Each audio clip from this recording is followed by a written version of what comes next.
एक दिन हजरत इब्राहीम अलैहिस्सलाम अल्लाह ताला के हुक्म से सीरिया की तरफ निकल पड़े। चलते चलते नमरूद के मुल्क की सरहद पार करके वो एक नए देश में पहुंच गया। जब वो खजाना वाजा नाम के मकाम पर पहुंचे तो देखा कि लोग दलदल में बहुत खूबसूरत कपड़ों में सजे हुए एक ही दिशा में भागे चले जा रहे हैं। हजरत इब्राहीम अलैहिस्सलाम को यह मंजर देखकर तज्जुब हुआ। उन्होंने एक आदमी से पूछा, भाई ये लोग कहाँ जा रहे हैं? वो बोला, जनाब 7 दिन से हमारे बादशाह की इकलौती बेटी सायरा खातून अपने पसंद का शौहर चुनने के लिए लोगों को बुला रही हैं। हर दिन महल में एक बड़ा जलसा होता है, मगर अब तक किसी को पसंद नहीं किया। ये सुनकर हजरत इब्राहीम अलैहिस्सलाम के दिल में भी तमन्ना जागी, चलो मैं भी देखूं क्या मामला है। अभी उन्होंने इरादा ही किया था, तभी अल्लाह रब्बुल आलमीन की तरफ से एक आवाज आई, ए इब्राहीम तुम उस जलसे में जाओ, क्योंकि मेरा फैसला ये है उस राजकुमारी का निकाह मैं तुम्हारे साथ करवा दूंगा। अल्लाह का हुक्म मिला तो हजरत इब्राहीम अलैहिस्सलाम राजमहल की तरफ चल पड़े। थोड़ी ही देर में वो एक बड़े जनसमूह में पहुंच गए।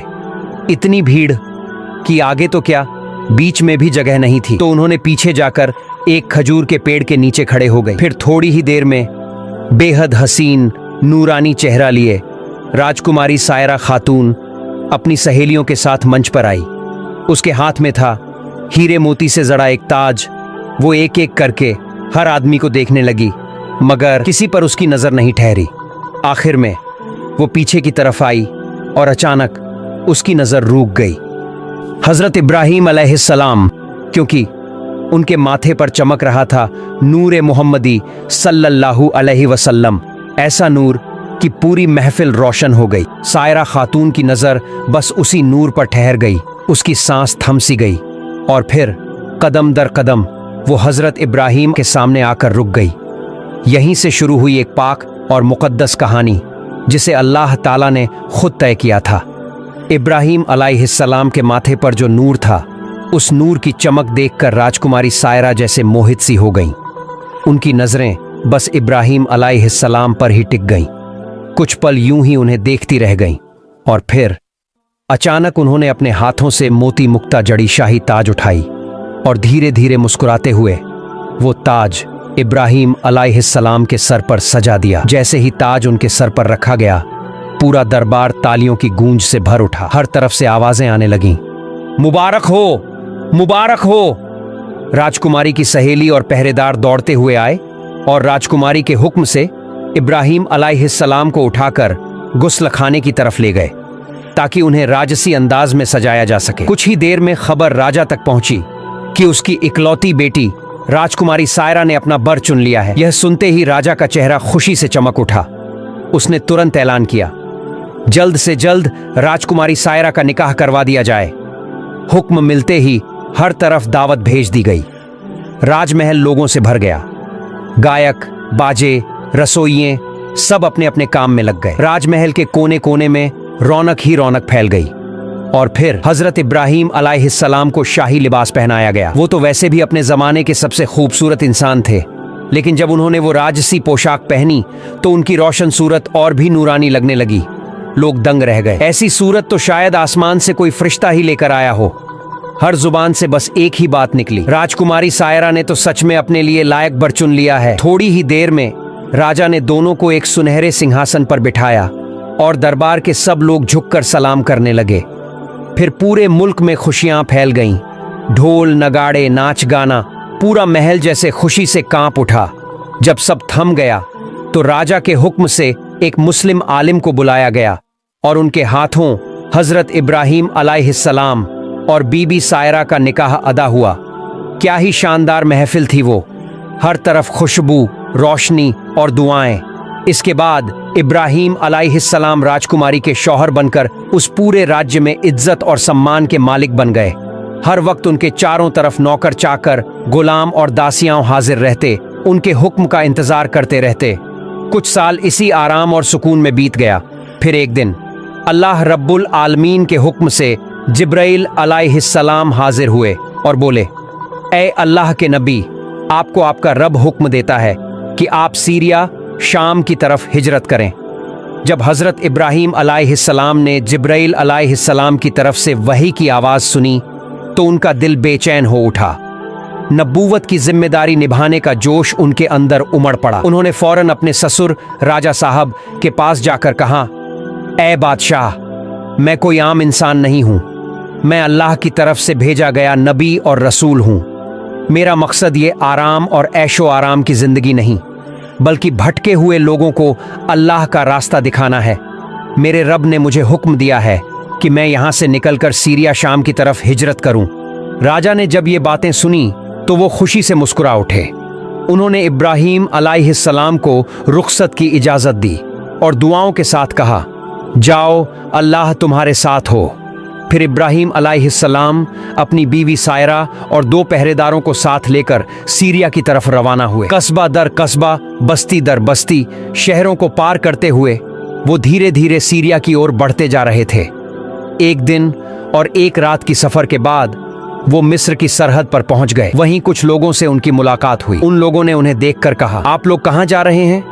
क्या आप जानते नहीं कि मिस्र का बादशाह बड़ा जालिम और बदकार आदमी है? वो रास्ते रास्ते अपने सिपाही बिठा रखता है ताकि जो भी माल दौलत लेकर गुजरे उससे जबरन छीन लिया जाए, और अगर कोई खूबसूरत औरत दिख जाए तो उसे पकड़कर राजमहल ले जाया जाता है, जहां बादशाह उसका अपमान करता है। इसलिए आप लोग मिस्र में मत जाइए, अपना रास्ता बदल लीजिए। यह सुनकर हजरत इब्राहीम अलैहिस्सलाम बहुत चिंता में पड़ गए। उन्होंने सिर झुका लिया और अल्लाह के सामने फरियाद करने लगे, ऐ मेरे रब, अब मैं क्या करूं? तभी अल्लाह फरमाया, ऐ इब्राहीम, मेरे हुक्म से मिस्र का रास्ता अख्तियार करो। सीरिया जाने का यही रास्ता है। हजरत इब्राहीम अलैहिस्सलाम ने अल्लाह का हुक्म सुना और भरोसे के साथ मिस्र की तरफ चल पड़े। रास्ते में कुछ दूरी तय करने के बाद उन्होंने एक तदबीर सोची, क्योंकि अब उन्हें मालूम था कि मिस्र का बादशाह बदनीयत इंसान है और उसके लोग लुटेरे हैं। उन्होंने अपनी बीबी सायरा को एक लकड़ी के संदूक में बिठाया और उसे अपने सर पर रखकर चलने लगे। लेकिन कुछ दूर जाने पर अचानक कुछ पहरेदारों ने उन्हें रोक लिया। उन्होंने कहा, रुको, तुम्हारे पास जो कुछ है सब हमारे हवाले कर दो, और ये बक्सा, इसमें क्या है? हमें इसे देखना होगा। हजरत इब्राहीम अलैहिस्सलाम ने विनम्रता से कहा, मेरे पास जितनी भी दौलत है सब ले लो, मगर इस बक्से को मत खोलो। लेकिन पहरेदारों ने उनकी बात का जरा भी परवाह नहीं की। उन्होंने बक्सा छीन लिया और जोर से उसका ढक्कन खोल दिया। जब पहरेदारों ने वो बक्सा खोला तो सबकी आंखें फटी की फटी रह गईं, क्योंकि अंदर बैठी थीं एक खूबसूरत हसीन औरत। वो थीं बीबी सायरा। वो उस जमाने की सबसे खूबसूरत और पाक दामन औरत थीं। पहरेदारों ने जैसे ही उनकी सूरत देखी, हर कोई रुक गया, हैरान हो गया, और फिर शुरू हो गया एक अजीब मुकाबला। हर कोई चाहता था मैं ही इस हसीना को बादशाह के सामने पेश करूं ताकि इनाम मुझे मिले, क्योंकि उस वक्त मिस्र के बादशाह का हुक्म था, जो उसे खुश कर देगा उसे सोना चांदी और दौलत इनाम दिया जाएगा। इसलिए पहरेदारों के बीच खींचतान शुरू हो गई। हर कोई सायरा को पकड़कर अपनी तरफ खींच रहा था और सभी मिलकर बेबी सायरा को लेकर धीरे धीरे राजमहल की तरफ चल पड़े। हजरत इब्राहीम अलैहिस्सलाम और उनके पहरेदार बेबस नजरों से सब कुछ देखते हुए उनके पीछे चल पड़े। थोड़ी देर में वो राज दरबार पहुंच गए और पहरेदारों ने बीबी सायरा को राजा के सामने पेश कर दिया। राजा ने जब बीबी सायरा को देखा तो उसकी आंखें ठहर ही गईं और बोला, वाह क्या हसीना है। फिर उसने पहरेदारों को बड़ा इनाम दिया। उसने हजरत इब्राहीम अलैहिस्सलाम की तरफ देखकर पूछा, ए अजनबी, ये औरत तुम्हारे साथ क्या लगती है? हजरत इब्राहीम अलैहिस्सलाम ने सुकून भरे लहजे में जवाब दिया, वो मेरी बीवी है। राजा का चेहरा बदल गया। वो बोला, अपनी बीवी को मेरे हवाले कर दो। इब्राहीम अलैहिस्सलाम ने कहा, ये मेरे बस में नहीं। राजा चिल्लाकर कहा, अब तुम्हारी राय की कोई जरूरत नहीं, वो अब मेरी होगी और हमेशा मेरे पास रहेगी। इतना कहकर उसने अपने दास दासियों को हुक्म दिया, इस औरत को नहलाओ, इत्र और खुशबू से महकाओ, शाही लिबास पहनाओ और उसे मेरे कमरे में ले जाकर बिस्तर पर बिठा दो। दास दासियाओं ने बीबी सायरा को अंदर ले जाकर बहुत सजा धजा दिया और फिर उसे राजा के कमरे में सजाकर बिठा दिया। उस वक्त हजरत इब्राहीम अलैहिस्सलाम दरबार के एक कोने में बैठकर अल्लाह के सामने दुआ कर रहे थे, ऐ मेरे रब, मेरी बीवी की इज्जत की हिफाजत फरमा। अल्लाह ताला ने अपनी रहमत से उनके सामने से पर्दा उठा दिया ताकि वो दूर बैठकर भी सब कुछ साफ देख सकें कि उनके साथ क्या हो रहा है। जब बीबी सायरा को सजाकर राजा के कमरे में बिठाया गया तो राजा धीरे धीरे कमरे की तरफ चल पड़े। उसने कमरे में दाखिल होकर सायरा को देखा और कहा, आओ ए हसीना, मेरे पास आओ। इतनी खूबसूरत औरत मैंने अपनी जिंदगी में कभी नहीं देखी। आज तुम मेरी हो, मैं खुशनसीब हूं कि तुम्हें पाया। ये कहकर वो आगे बढ़ा और सायरा को छूने की कोशिश की, लेकिन उसी पल अल्लाह का अजाब उतरा। राजा के दोनों हाथ सुन्न हो गए। वो कांपने लगा, पीछे हट गया। चेहरे पर खौफ और दर्द साफ झलकने लगा। वो बोला, ए पाक औरत, मुझे माफ कर दो, मुझ पर रहम करो। मैं तुझसे तौबा करता हूं, कभी तुझे हाथ नहीं लगाऊंगा। राजा की दर्द भरी हालत देखकर सायरा के दिल में रहम आया। उसने हाथ उठाए और रोते हुए अर्ज की, ए अल्लाह, तू इस रजा को हिदायत दे दे और इसे पूरी तरह शिफा अता फरमा। सायरा की दुआ कबूल हो गई। अल्लाह ताला ने फौरन रजा के हाथ को पूरी तरह ठीक कर दिया। रजा देर तक सायरा को सामने बिठाकर देखता रहा। फिर अचानक जोश में आकर सायरा के करीब आने लगा। वो उसे गले लगाने के लिए आगे बढ़ा, मगर जैसे ही वो सायरा के पास पहुंचा, अल्लाह ताला का गजब उस पर उतर आया। उसके दोनों पांव जमीन में घुटनों तक धंस गए। रजा डर से कांप उठा। वो चीखने लगा, सायरा, मुझे बचा लो, मेरे लिए दुआ करो, मैं तौबा करता हूं। सायरा ने सख्त लहजे में कहा, अल्लाह के साथ मजाक करने की सजा इससे भी ज्यादा भयानक हो सकती थी। मैं तुम्हारे लिए दूसरी बार दुआ नहीं कर सकती। मेरे शौहर एक नबी हैं, हजरत इब्राहीम अलैहिस्सलाम। वो सामने बैठक में हैं। जाओ, उनसे माफी मांगो। मैंने एक बार तुम्हारे लिए दुआ की थी, अल्लाह ने तुम्हें माफ कर दी, लेकिन तूने फिर वही गुनाह दोबारा किया, मेरी तरफ बुरी नजर डाली। अब अगर मेरे शौहर तुम्हें माफ कर दें तो शायद अल्लाह भी तुम्हें माफ कर दे। बेबस रजा ने हुक्म दिया, इब्राहीम अलैहिस्सलाम को अंदर लाओ। नौकर दौड़े और हजरत इब्राहीम अलैहिस्सलाम को हाजिर किया। सबने जब रजा की हालत देखी तो कोई हंसने लगा, कोई हैरान रह गया। लोगों की हंसी देखकर रजा टूट गया, आंसू बहाने लगा और हजरत इब्राहीम की तरफ देखते हुए कहा, ए अल्लाह के नबी, मैंने आपको नहीं पहचाना, मैंने आपकी बीवी को नहीं पहचाना, इसीलिए मैं गुनाह कर बैठा। खुदा की कसम, मेरे लिए दुआ कर दीजिए, अल्लाह मुझे माफ कर दे और मुझे फिर से ठीक कर दे। हजरत इब्राहीम अलैहिस्सलाम ने सर झुका लिया और दिल से उस रजा के लिए दुआ की, या अल्लाह, इसको हिदायत दे दे और इसे अपनी रहमत से शिफा अता कर। दुआ खत्म हुई और सबकी आंखों के सामने मौझा हो गया। रजा का जिस्म बिल्कुल ठीक हो गया। जो हिस्सा जमीन में धंस गया था वो बाहर निकल आया। अब वो रोते हुए हजरत इब्राहीम अलैहिस्सलाम के कदमों में गिर पड़ा। जनाब, मैंने आपकी बीवी के साथ जो बदतमीजी की उसकी सजा आप मुझे दे दीजिए, मगर मुझे तौबा का मौका दीजिए। मैं वादा करता हूं अब जिंदगी में कभी गुनाह नहीं करूंगा। रजा जोर जोर से रोने लगा। उसकी आवाज महल में गूंज उठी। हजरत इब्राहीम अलैहिस्सलाम ने रहमत से भरी नजरों से उसकी तरफ देखा, 2 रकत नमाज अदा की और फिर दिल से दुआ की, या रहमान या रहीम, इस बंदे को माफ फरमा दे। और उसी पल रजा का दिल तौबा से भर गया। रजा की आंखों में आंसू थे। वो सायरा और इब्राहीम अलैहिस्सलाम के मौजे को देखकर दंग रह गया। वो सोच में पड़ गया, ये दोनों कोई आम इंसान नहीं, ये तो अल्लाह के चुनिंदा बंदे हैं। इसलिए उसने दोनों को शाही महल के सबसे ऊंचे और इज्जत वाले मकाम पर जगह दे दी। अब हजरत इब्राहीम अलैहिस्सलाम उस दरबार में सम्मानित सलाहकार के रूप में रहने लगे।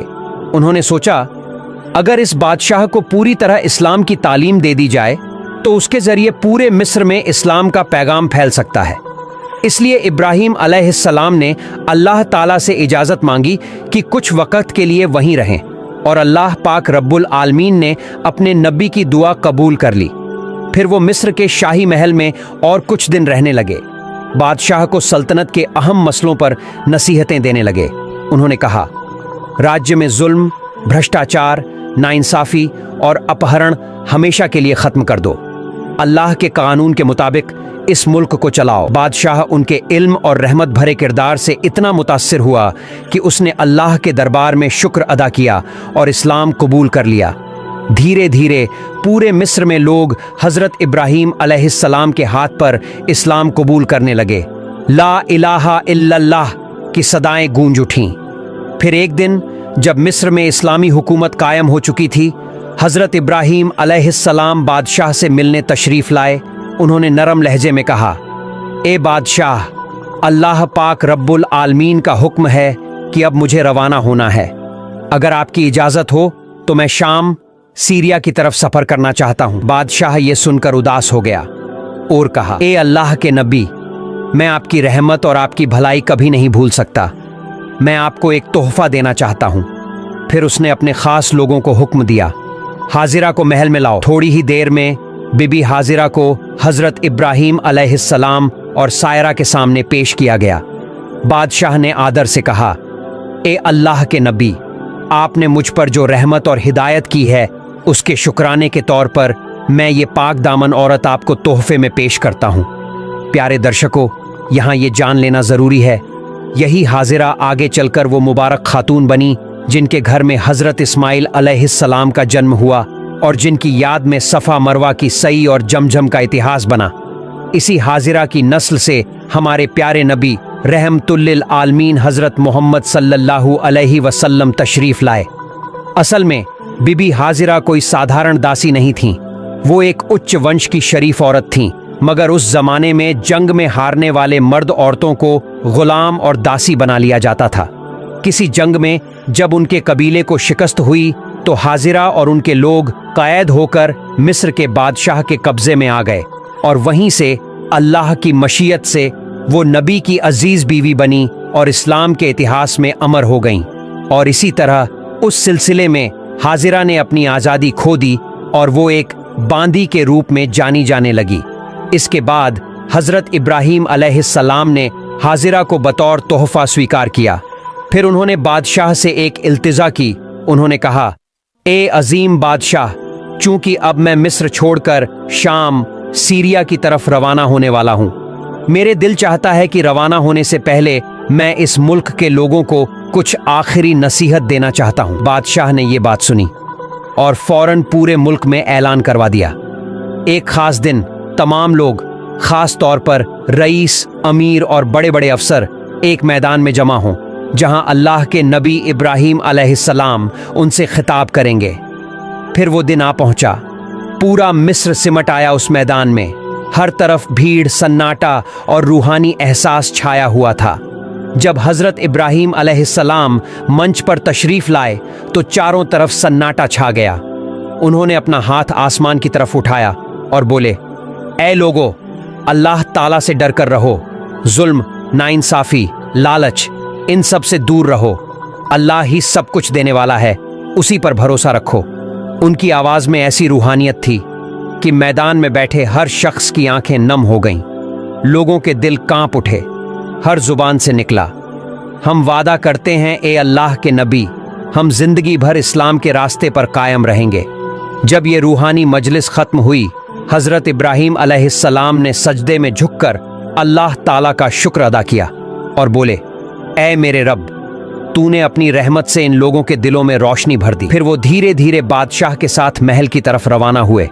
चेहरे पर सुकून था, आंखों में नूर था। अगले ही दिन हजरत इब्राहीम अलैहिस्सलाम ने बादशाह और तमाम देशवासियों से विदा लेने की तैयारी की। महल में सन्नाटा छा गया था। हर चेहरा उदास, हर नजर में मोहब्बत और एहतराम झलक रहा था, क्योंकि वो जा रहे थे अल्लाह के नबी, जिन्होंने मिस्र को अंधकार से निकालकर ईमान की रोशनी में डुबो दिया था। प्यारे दोस्तों, हमारी कहानी यहीं समाप्त होती है। अगर आपको यह वीडियो अच्छी लगी हो तो इसे लाइक करें और कमेंट बॉक्स में आमीन जरूर लिखें। इस्लाम का पैगाम पूरी दुनिया में फैले, इसी नेक मकसद से वीडियो को शेयर भी जरूर करें। और हाँ, अगर आप हमारे चैनल पर नए हैं तो चैनल को भी सब्सक्राइब करें। अल्लाह हाफिज।